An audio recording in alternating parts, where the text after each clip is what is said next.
இந்த 2025 ஐபிஎல் ஃபைனலுக்கு போக போகிறது யார், வெளியேற போகிறது யார்? குவாலிஃபயர்ஸ் 2ல் ஹர்திக் பாண்டியாவோட மும்பை இந்தியன்ஸும் ஸ்ரேயாஸ் ஐயரோட பஞ்சாப் கிங்ஸும் மோத போகிறாங்க. முதல் முறையாக ஸ்ரேயாஸ் ஐயர் தலைமையில் பஞ்சாப் கிங்ஸ் கப்பை வின் பண்ணுவாங்களா? ரெண்டாவது தடவையாக மகேந்திர சிங் தோனி சென்னை சூப்பர் கிங்ஸ்க்காக பேக் டு பேக் ரெண்டாவது தடவை கப்பு வின் பண்ணி கொடுத்தாரு ஐபிஎல்லில். அதே போல் ஸ்ரேயாஸ் ஐயர் கேகேஆருக்கு அதுக்கப்புறம் இப்போது பஞ்சாப் கிங்ஸ்னு இருவேறு அணிகளுக்கு கப்பை வின் பண்ணி கொடுப்பாரா? 5 டைம்ஸ் சாம்பியன் அப்படிங்கிற பெருமை இருந்தாலும், அருமை பெருமைகள் ஒரு பக்கம் இருந்தாலும், மும்பை இந்தியன்ஸுக்காக ஹர்திக் பாண்டியா ஒரு பிளேயர்லேருந்து கேப்டனாக பூ செய்யப்பட்டு கேலி செய்யப்பட்டு இப்போது அவர் ஃபைனலுக்கு போய் கப்பு வின் பண்ணி கொடுப்பாரா? இப்படின்னு எக்கச்சக்கமான கேள்வி இருக்குது இல்லைங்க. ரொம்ப எக்ஸைட்மெண்ட் இருக்குதுன்னா இதில் நிறைய விஷயத்த பேச போகிறேன். இங்கே பாருங்கள் பால்டன், இங்கே பாருங்கள் நிறைய ஃபேன்ஸ் நம்ம சேனலில் இருக்கிறீங்க. உங்களுக்கு மட்டும் கிடையாது, மக்களின் கேப்டன் ஆகிய ஸ்ரேயாஸ் ஐயரோட ஃபேன்ஸ் நம்ம சேனலில் இருக்கிறீங்க, பஞ்சாப் கிங்ஸ் ஃபேன்ஸ் இருக்கிறீங்க. இந்த வீடியோ உங்களுக்கு செம்ம விருந்தாக இருக்க போது. இங்கே பாருங்கள் வின்னிங் பர்சன்டேஜ்லாம் நீங்கள் பெருசாக பார்க்காதீங்க. இப்பயும் சொல்கிறேன், வின்னிங் பர்சன்டேஜ் பார்க்காதீங்க. இந்த வீடியோ பொறுத்த வரைக்கும் உள்ளுக்குள்ளே நான் சொல்லுவேன்ல, இந்த பேட்டில் நேருக்கு நேர் அது தயவு செஞ்சு பாருங்கள். அதுதான் 20 நிமிஷத்தில் நான் கண்டிப்பாக பேட்டில் பிச் ரிப்போர்ட்டு இது எல்லாத்தையுமே கொஞ்சம் நிறைய எலாபரேட் பண்ணி பேச போகிறேன். வீடியோட லென்த் கொஞ்சம் பெருசாக இருந்தாலும் கோச்சிக்காதீங்க, முழு வீடியோவும் பாருங்கள். மறக்காமல் சப்ஸ்கிரைப் பண்ணிவிட்டு நீங்கள் பார்ப்பீங்க. உங்களோட கிரிக்கெட் ஃப்ரெண்ட்ஸ் இருப்பாங்க, அவங்களுக்கும் ஷேர் பண்ணுங்கள். ஐபிஎல் முடிச்சுன்னா ஐபிஎல் மட்டும் கிடையாது, நம்ம சேனலில் ஞாபகம் இருக்கா, வேர்ல்டு டெஸ்ட் சாம்பியன்ஷிப் ஃபைனல் வரப்போகுது, இந்தியா இங்கிலாந்து டெஸ்ட் சீரிஸ் வரப்போகுது, எல்லாத்தையும் நம்ம கவர் பண்ண போகிறோம் இருக்க போது. அவங்கள எல்லாரையும் சப்ஸ்கிரைப் பண்ண சொல்லுங்கள். இந்த ஐபிஎல் 2025 முழுக்க கிருக்கானந்தாவும் டெக்காத்லானும் சேர்ந்து ஒவ்வொரு மேட்சோட ப்ரிவியூவில் நம்ம கேள்விகளை கேட்டு பரிசுகளை வழங்கிக்கிட்டு இருக்கிறோம். அந்த வகையில் இந்த குவாலிஃபயர்ஸ் 2ல் ஜெயிச்சு ஃபைனலுக்கு போக போகிற அந்த ஒரு அணி எது?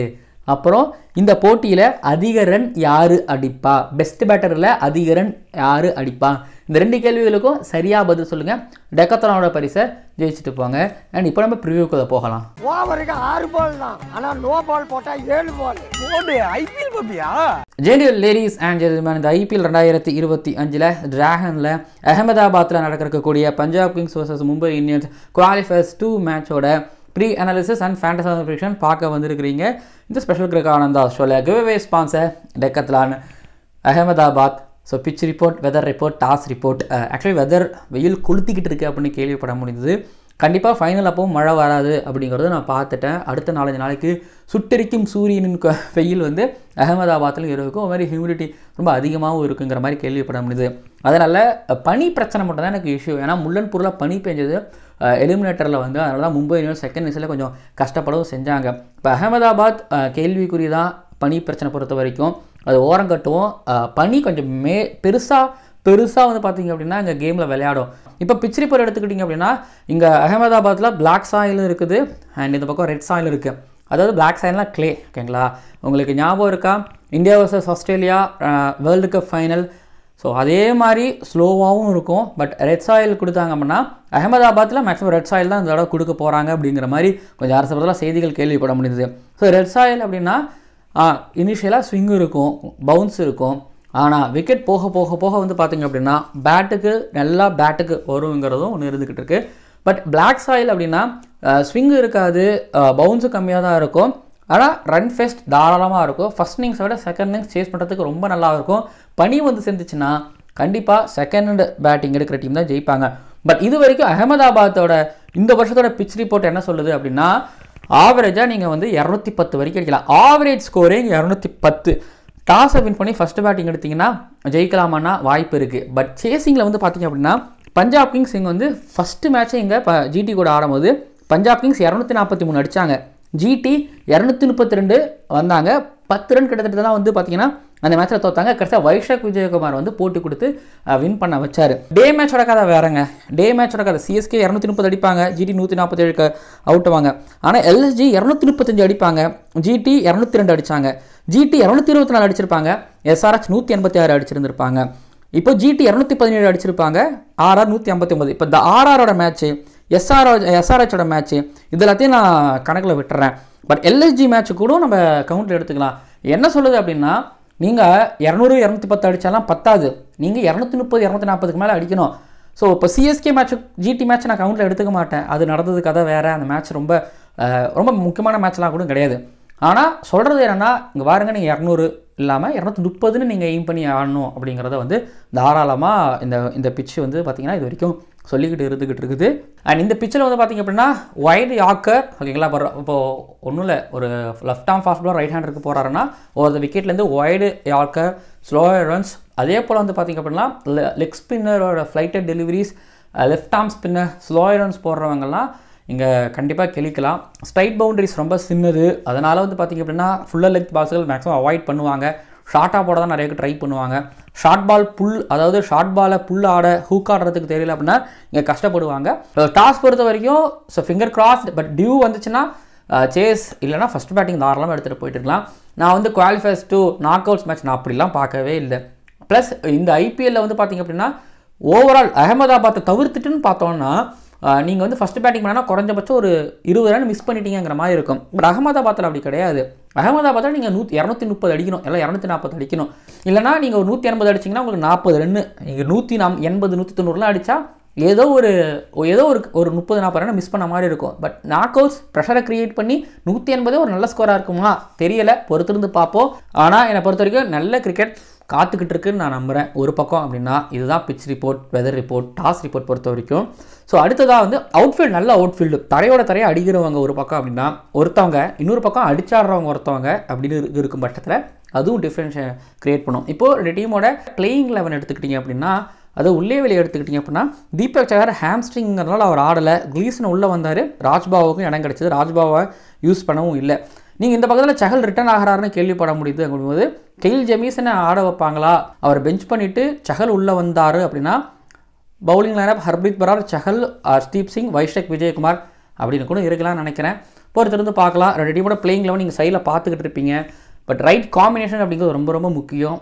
ஒரு பக்கம் முல்லன்பூர், எனக்கு தெரிஞ்ச அகமதாபாத் வெறும் வித்தியாசம் தெரியலை, ரெண்டுமே ஒரு மாதிரி ஓவர் ஷேப்பில் தான் இருக்குங்கிறதுனால லெவல்ஸில் எந்த விதமான மாற்றமும் தேவையில்லைன்னு நினைக்கிறேன். விக்கெட்டும் அதே மாதிரி முல்லன்பூர் அகமதாபாத் தான் சிமிலராக தான் இருந்துகிட்டு இருக்கு. ஸோ இதுதான் பார்த்தீங்க அப்படின்னா ரெண்டு டீமோட பிளேயிங் 11. இப்போ பேட்டில் நேருக்கு நேரம் வந்துட்டோம் அப்படின்னா நான் பிச் ரிப்போர்ட் சொல்லும் போதே இது கொஞ்சம் பஞ்சாப் கிங்ஸுக்கு உகந்த பிச்சு பேட்டிங்க்கு மட்டும் அப்படின்னு நான் சொல்லாமல் இது பஞ்சாப் கிங்ஸுக்கு உகந்த மாதிரியான பிச்சை நான் சொல்லியிருந்தேன். மும்பை இந்தியன்ஸ் இங்கே நிறைய தடவை ஆடி இருக்கிறாங்க, பட் சக்ஸஸ்ஃபுல்லாக இல்லை. அது ஹர்திக் பாண்டியா கேப்டன்ஸ்லையும் சரி தான், ரோஹித் சர்மாவோட கேப்டன்ஸ்லையும் சரிதான். 2023 குவாலிஃபயர்ஸ் 2 இங்கே ஆடினாங்களா, அதுலேயும் வந்து பார்த்திங்க அப்படின்னா கில்லு 100 அடித்து மும்பையை ஒழிச்சு கட்டுவார். அப்புறம் இந்த வருஷம் வந்து பார்த்திங்கன்னா ஜிடி கூட இங்கே ஒரு மேட்ச் ஆடுவாங்க, 190 அடிப்பாங்க. அதில் சாய் சுதர்ஷன் 63, கில்லு 38 அடிப்பார், ஜாஸ் பட்லர் 39. ஹர்திக் பாண்டியா இடையில மிடில் ஓவரில் வந்து நல்லா போட்டு விக்கெட் எடுத்து கொடுத்துருவாரு. ஆனால் 190 அடிப்பாங்க, அதை மும்பை இந்தியன்ஸில் சேஸ் பண்ண முடியாமல் போகும். திலக் வர்மாவும் ஸ்கை மட்டும் ஆடுவாங்க. இல்லை சாய் கிஷோர் அப்புறம் பிரசித் கிருஷ்ணா நல்லா பவுலிங் பண்ணுவாங்க. ஆனால் மும்பை இந்தியன்ஸோட பவுலிங் தான் நாங்கள் டாக்கிங் பாயிண்ட்டாக கொண்டு வரணும். ஏன் அப்படின்னா இதில் நான் பேட்டர்ஸுகளை விட மும்பை இந்தியன்ஸோட பவுலர்ஸ், இதில் வந்து தீபக் சஹரும் சரி ட்ரெண்ட் போல்டும் சரி இந்த விக்கெட்டில் நிறைய மேலே போட்டுக்கிட்டு இருந்தாங்க. பட் இந்த விக்கெட்டில் வந்து எவ்வளோக்கு மேலே போடுறாங்களோ அது கொஞ்சம் அடி விழும். பட் ஆனால் டிபெண்ட் ஆன் பேட்டர்ஸ். இப்போ இந்தியன் பேட்டர்ஸ் வராங்க அப்படின்னா கொஞ்சம் பால் ஸ்கிட் ஆகுது அப்படின்னா இனிஷியலாக அது போடலாம். பிச்சு எப்படி ரியாக்ட் பண்ண போகுது, அதில் ட்ரெண்ட் போல்ட் எப்படி பண்ண போகிறாருங்கிறத காத்துக்கிட்டு இருக்கிறேன். ஏன்னா இனிஷியலாக ட்ரெண்ட் போல்ட் அந்த பிரச்சனை இருந்துச்சு, அது கரெக்டாக ஜிடி அகமதாபாத்தில் மாட்டுச்சு. பட் இப்போ அவருக்கு எக்ஸ்பீரியன்ஸ் வந்துருச்சுங்கிறதுனால. பட் ஒன்று சொல்கிறேன், மஹில ஜெயவர்தனே என்னதான் எலிமினேட்டரில் வின் பண்ணாலும் எங்கள் பவுலர்ஸ் சரியாக போடலை. ஏன்னா ஈவன் மலிங்கா டக்அவுட்லேருந்து ஒரு டென்ஷன் ஆனார். மஹில ஜெயவர்தனே இப்போ சொல்லியிருக்காரு நல்லா எனக்கு பவுலர்ஸோட எக்ஸிக்யூஷன் எனக்கு மும்பை இந்தியன்ஸ் எனக்கு ரொம்ப பெருசாகவே வந்து பார்த்தீங்க அப்படின்னா இம்ப்ரெசிவாக இல்லை. கேப்டன்ஸோட ஃபீல்ட் செட்டும் அதே தான். ஏன்னா சாய் சுதர்ஷன் புல் அடிக்கிறாரு, பும்ராவோட பாலில் ஸ்கொயர் லெக்கில் கேட்சிங் பொசிஷனில் 6 இல்லை. அதே போல் ஃபீல்டரை உள்ளே வச்சுட்டு மேலே ஒரு பால் போடுறாங்க, அதை வந்து கரெக்டாக லாங் ஆஃபில் அடிக்கிறாங்க, ஃபீல்டர் இல்லை. மலிங்காவை தான் டென்ஷன் ஆகிறாரு. அதுக்கப்புறம் ஸ்ரேயாஸ் ஐயர் ஃப்ரண்ட் ஆஃப் ஸ்கொயரில் ஸ்லாக் ஸ்வீப் ஆடுறாரு. இது நான் சொல்கிறது இப்போது லீக் மேட்ச்சில் ஜெய்ப்பூரில் ஃபீல்டர் இல்லை, கேட்சிங் பொசிஷனில் ஃபீல்டர் இல்லை. இப்படின்னு பார்த்தீங்கன்னா ஹர்திக் பாண்டியோட கேப்டன்ஸையும் ஃபீல்ட் செட்லேயும் வந்து பார்த்தீங்கன்னா லேக் இருக்குது. பவுலிங் ரொட்டேஷனை கூட விடுங்க, பட் ஃபீல்டர்ஸோட பிளேஸ்மெண்ட், ஸோ ஃபீல்ட் பிளேஸ்மெண்ட் டாக்டிக்கலாக நிறைய லேகாக இருக்கிறாங்க அப்படிங்கிறதையும் தெரிவிச்சுக்கிறேன். இது ஏன் சொன்னால் அப்படின்னா மும்பை இந்தியன்ஸோட பவுலிங் எடுத்துக்கிட்டிங்க அப்படின்னா ஃபீல்ட் செட்டுக்கும் பவுலிங்க்கும் அது என்னமோ வேறு பாதையில் போகிற மாதிரி இருக்குது, ஒரே பாதையில் போகிற மாதிரி கிடையாது. ட்ரெண்ட் போல்ட்டு இனிஷியலாக ஒரு சாய் சுதர்ஷனுக்கும் கில்லுக்கும் ஒரு ஃபீல்ட் செட் பண்ணுறாருல, அந்த அட்டாக்கிங் ஃபீல்ட் செட் அப்படியே அது எப்படி சொல்கிறதுனா அட்டாக் பண்ணி அப்புறம் டிஃபென்ஸ் பண்ணுறதுக்கு போயிடுறாங்க. அந்த அட்டாக்கிங் மைண்ட் செட்லேயே வச்சுருந்தாங்கன்னா, ஏன்னா எனக்கு நல்லா ஞாபகம் இருக்குது சாய் சுதர்ஷனையும் கில்லையும் இதுக்கு முன்னாடி ஜிடி வர்சஸ் எம்ஐ மேட்ச் வேன்கடையில் நடக்கும்போது அப்போ ஒரு மாதிரி டைட்டாக ஃபீல்ட் செட் பண்ணி ரெண்டு பேரையும் ஆக்சுவலி கில்லை கொஞ்சம் கடைசியாக பின்னாடி தான் எடுத்தாங்க. பட் சாய் சுதர்ஷனை காலி பண்ண மாதிரி முடியாதா, பண்ணல. இப்போ ப்ராப் சிம்ரன், பிரியன் ஷாரியா, ஒருத்தர் ஹேண்ட்ஸை யூஸ் பண்ணி ஆடுவார், லெஃப்ட் ஹேண்டர் பிரியன் ஷாரியா, இன்னொருத்தர் பேட்டை விட்டுக்கிட்டே இருப்பார். ஜஸ்பிரீத் பும்ரா வந்து பார்த்தீங்கன்னா பிரியன் ஷாரியாவுக்குன்னா, ரைட் ஹேண்டர் ப்ராப் சிம்ரன் வந்து ட்ரெண்ட் போல்ட்டு, கிளீசன் சரியாக எக்ஸிக்யூட் பண்ணணும், ஸ்ரேயாஸ் ஐயருக்கு ஷார்ட் பாலு இல்லை நேராக ஜோஷ் ஹேசல்வுட் இதுதான் வந்து பார்த்தீங்க அப்படின்னா குவாலிஃபயர்ஸ் ஒன்றில் பண்ணார். சுயேஷ் சர்மா கிட்ட, ஸ்பின்னர் கிட்ட, லெக் ஸ்பின்னர் கிட்ட ஸ்டானிஸ் மாட்னர், இந்த இடத்துல தான் கொஞ்சம் யோசிக்கணும். அண்ட் ஆஸ்திரேலியன்ஸ் அண்ட் அகமதாபாத் அவங்களுக்கு ஏதோ ஆடிலைட்லையோ இல்லைனா வந்து பார்த்தீங்கன்னா மெல்போர்ன்லேயோ ஆடுற மாதிரியான ஒரு ஃபீல் அவங்களுக்கு கொடுக்கும். ஸோ ஸ்டானிஸ் கிட்ட வந்து ஜோஷ் இங்கிலீஷ் கிட்ட வந்து நான் ரொம்ப ஒரு நல்ல ஒரு இன்னிங்ஸ் எதிர்பார்க்குறேன். ஸோ இப்போ நேஹல் வதேரா, அதுக்கப்புறம் ஸ்ரேயாஸ் ஐயர், ஜோஷ் இங்கிலீஷ் இவங்களாம் ஸ்பின்னர் நல்லா ஆடக்கூடியவங்க. ப்ராப் சிம்ரனும் பிரியன் ஷாரியாவும் ஒரு 5வது 6வது 7வது ஓவருக்கு மேலே தாண்டி வந்துட்டாங்கன்னா அவங்களும் ஸ்பின்னர் நல்லா ஆடுவாங்க. இப்போ என்ன ஆகும் அப்படின்னா, அங்கே விக்கெட் எடுக்காம விட்டாங்கன்னா 5 ஓவருக்கு அப்புறம் ஆடிட்டோம், திரும்ப தைரியமாக போக தான் செய்வாங்க. பின்னாடி நம்மள்கிட்ட பேட்டர்ஸ் இருக்காங்கனால இவங்க ஸ்பின்னர்ஸை தாராளமாக அடிக்கவும் செய்வாங்க. இன்னொன்று சொல்கிறேன், சிக்ஸர்ஸ் அடிக்கிறதுல வந்து ப்ராப் சிம்ரன், பிரியன் ஷாரியா, ஸ்ரேயாஸ் ஐயர் இவங்களாமே 25, 25, 30ன்னு அடிச்சுக்கிட்டு அவங்க நேமை டாப்பில் வச்சுருக்காங்க. சிக்ஸ் அடிக்கிறவங்கள அவங்களோட பேட்டிங் ஸ்டைலையே 6ஐயும் 4ஐயுங்கிறத தாண்டி சிக்ஸை மட்டுமே ஃபோக்கஸ் பண்ணுற மாதிரி இருக்குது. கண்டிப்பாக பாண்டிங்லேருந்து வந்த கால் கோபிட் 6 அப்படிங்கிற மாதிரி சொல்லியிருப்பாருன்னு நினைக்கிறேன். இந்த கண்டிஷன்ஸில் ஹர்திக் பாண்டியா எக்கச்சக்கமாக ஜிடிக்காக ஆடிருக்காரு. ஒரு தடவை கப்பு வின் பண்ணி கொடுத்துருக்காரு, ஒரு தடவை வந்து ஃபைனல் வரைக்கும் எடுத்துகிட்டு போயிருக்காரு. இப்போ ஹர்திக் பாண்டியா வந்து கையை தூக்கி பவுலிங் போகிறாரு அப்படின்னா அவர் பிரேக் த்ரூவராக இருக்கணும். ஏன்னா ரோஹித் சர்மாவோட கேப்டன்ஸ்லையும் சூரியகுமார் யாதவோட கேப்டன்ஸ்லையும் இந்தியாவுக்காக அந்த கலருக்காக வரும்போது பவுலிங் போடும்போது அவர் பிரேக் த்ரூவராக இருக்கிறாரு. எப்போ வரார் பிரேக் த்ரூவராக இருக்கிறாரு. பட் இப்போ அவரோட கேப்டன்ஸில் மும்பைக்காக ஆடும்போது பிரேக் த்ரூவராக இல்லாமல் இருக்கிறாரு. அது அவர் கொண்டு வரணும். ஸோ என்னை பொறுத்த வரைக்கும் சொல்கிறலாங்க, ஃபஸ்ட்டு ஓவர்லேருந்து இந்த மேட்ச்சில் கடைசி பால் வரைக்கும் திக்குன்னு இருக்க போகுது. பட் எக்ஸிக்யூஷனுங்க, பிளான் எக்ஸிக்யூஷன் ரொம்ப ரொம்ப ரொம்ப இந்த மேட்ச்சில் முக்கியமாக இருக்க போகுது. கொஞ்சம் பிசுறு தட்டினாலோ ஒன்றும் இல்லை, ட்ரெண்ட் போல்ட்டோட ஒரு ஓவர் டாக்டிக்கலாக சரியாகலனாலும் அந்த ஓவரில் 15 ரன் எழுதி வச்சுக்கோங்க, 20 ரன் எழுதி வச்சுக்கோங்க அப்படிங்கிற மாதிரி தான் ரெண்டு டீம் பக்கமும் அடிக்கவும் போகிறாங்க. பட் நான் இப்பவும் சொல்கிறேன், பஞ்சாப் கிங்ஸோட பேட்டிங் எனக்கு டாப் 2 மற்ற கிரவுண்டு அப்படின்னாலும் ஓகே. பட் எனக்கு என்னமோ இங்கே ஒரு மாதிரி அவங்க மேலே கான்ஃபிடன்ட் இருக்குது. போன மேட்ச்சில் 101க்கு ஆல் அவுட் அப்படிங்கிறது இருக்குது. பட் அந்த கரையை போக்குவாங்களோன்னு எனக்கு தோணுது, பார்ப்போம். ஆனால் இதில் வந்து ப்ராப் சிம்ரன், பிரியன் ஷாரியா, இளம் கன்றுகள், நேஹல் வதேரா, ஐபிஎல் எக்ஸ்பீரியன்ஸ் இருக்குது, ஓகே. பட் இந்த டாப் 2 கிட்டேருந்து ஸ்டார்ட் வரலை அப்படின்னா கீழே இருக்கிறவங்க தான் ஆடி ஆகணும். இப்போ எனக்கு என்னென்னா நாக் அவுட்ஸ் கேமுங்கிறதுனால எஸ் 2 விக்கெட்டிலிருந்து தான் அவங்க ஆரம்பிக்கிறாங்களோன்னு எனக்கு தோணுது. இப்போ மும்பை இந்தியன்ஸோட பேட்டிங், இந்த பக்கம் பஞ்சாப் கிங்ஸோட ஒரு பவுலிங்கில் வந்துட்டோம்னா ரோஹித், பேர்ஷோ வர இனிஷியலாக இவங்க big match player Rohit Sharma புரியுது. பட் ஹர்ஷ்தீப் சிங் நியூ பாலை கையில் எடுத்துகிட்டு வரும்பொழுது ரோஹித் சர்மாவோட விக்கெட் எடுத்துகிட்டா பஞ்சாப் கிங்ஸ் மேக்ஸிமம் ஜெயிக்கிறதுக்கு வாய்ப்பு இருக்குது. மேக்ஸிமம் இல்லை, நிறைய வாய்ப்பு இருக்குது. பிக் மேட்ச் பிளேயர் நிற்கவே விடக்கூடாது. இன்னொரு பக்கம் பேர்ஷோ எனக்கு 50-50ங்க. பேர்ஷோ மேலே எப்படி ப்ராப் சிம்ரன், பிரியன் ஷாரியோ அதே போல் தான் பேர்ஷோ எனக்கு 50-50 ஒரு பக்கம். அதுக்கப்புறம் ரோஹித் சர்மாவுக்கு இங்கே ஷார்ட் பாலே போட மாட்டாங்க. பாருங்கள், ஷார்ட் பாலே போட மாட்டாங்க, மேலே தான் போட சொல்லி பாந்திங்கும் கால் பண்ணுவார், ஸ்ரேயாஸ் ஐயரும் கால் பண்ணுவாங்க. இதில் ஷார்ட் பால் யார் இவங்களுக்கு போட்டு வருவாங்க? ஷார்ட் பால் இல்லை, உமர்சாய் வருவார். இந்த அர்ஷத் கான் ரோஹித் சர்மா விக்கெட் எடுத்த மாதிரி எனக்கு ஞாபகம் இருக்குது. ஸோ உமர்சாய் இனிஷியலாக நியூ பால் எடுத்துகிட்டு வருவார். உமர்சாய் இங்கே ஜிடிக்காக ஆடி இருக்கார், அவருக்கு ஒரு மாதிரி எக்ஸ்பீரியன்ஸ் இருக்குது. சூரியகுமார் யாதவ், திலக் வர்மா, ஹர்திக் இவங்கெல்லாம் இருக்கிறாங்க. ஸோ இவங்களுக்கு ஹர்ப்ரீத் பரார், இந்த பக்கம் யுஸ்வேந்திர சகல். ஹர்ப்ரீத் பரார் ரோஹித் சர்மாவுக்கும் பிரச்சனை, பேர்ஷோக்கும் பிரச்சனை. இதில் ஸ்கை, திலக் வர்மா, ஹர்திக். ஸோ சகல் உள்ளே ரிட்டர்ன் ஆகிறாரு. இந்த ஸ்கொயர் பவுண்டரி, பாலை ஃப்ளைட் பண்ணுறது சகல், இது எல்லாமே மேபி வந்து பார்த்திங்க அப்படின்னா இவங்களை அஃபெக்ட் பண்ணலாம். ஆனால் ஸ்கை வந்தார்னா 30 ரன் குறைஞ்சபட்சம் அடிக்கிறார், 25 ரன் குறைஞ்சபட்சம் அடிக்கிறாரு. ஒரு ரெக்கார்டு வேறு வச்சிருக்காரு.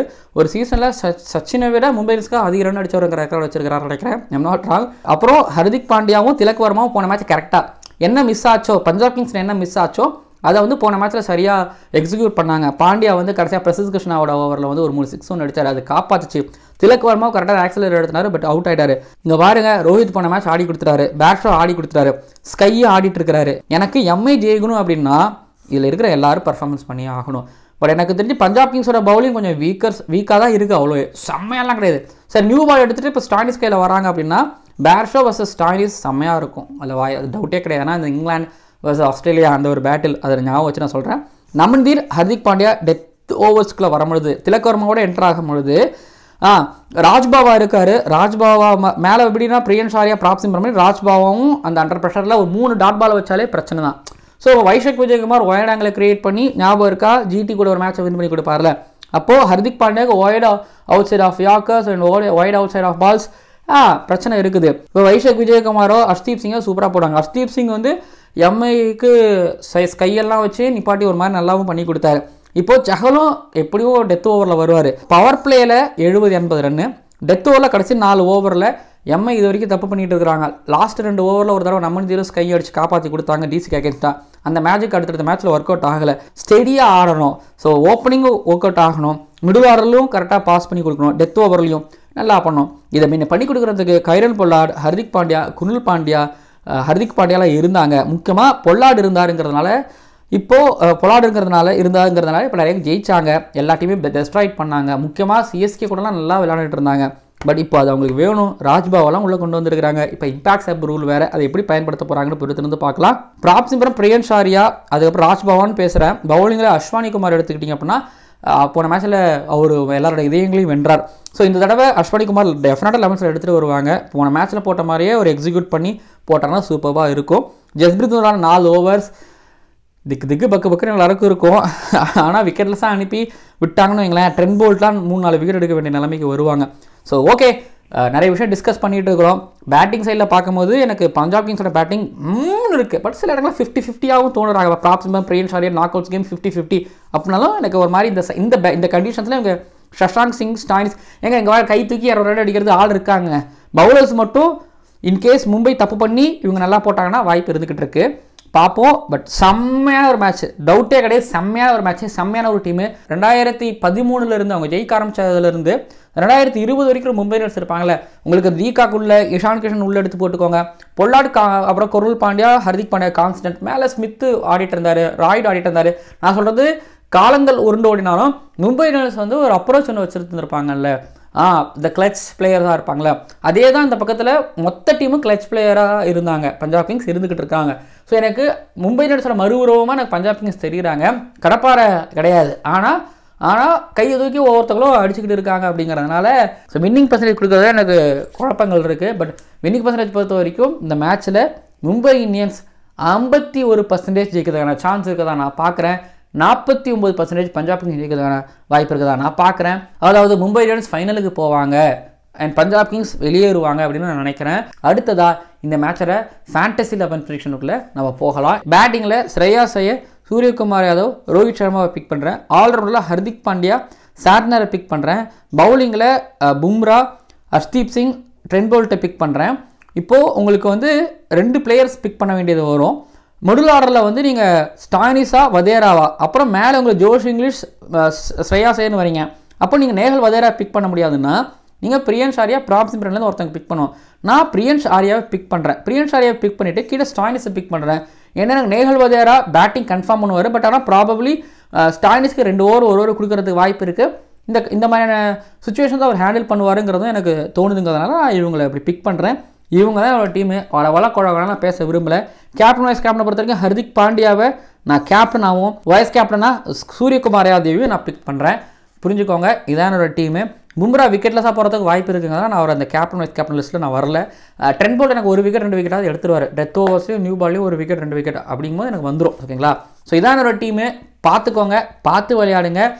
அண்ட் இந்த மேட்ச் ரொம்ப முக்கியமான மேட்ச்சு, பாருங்கள். மறக்காமல் சப்ஸ்கிரைப் பண்ணிடுங்க.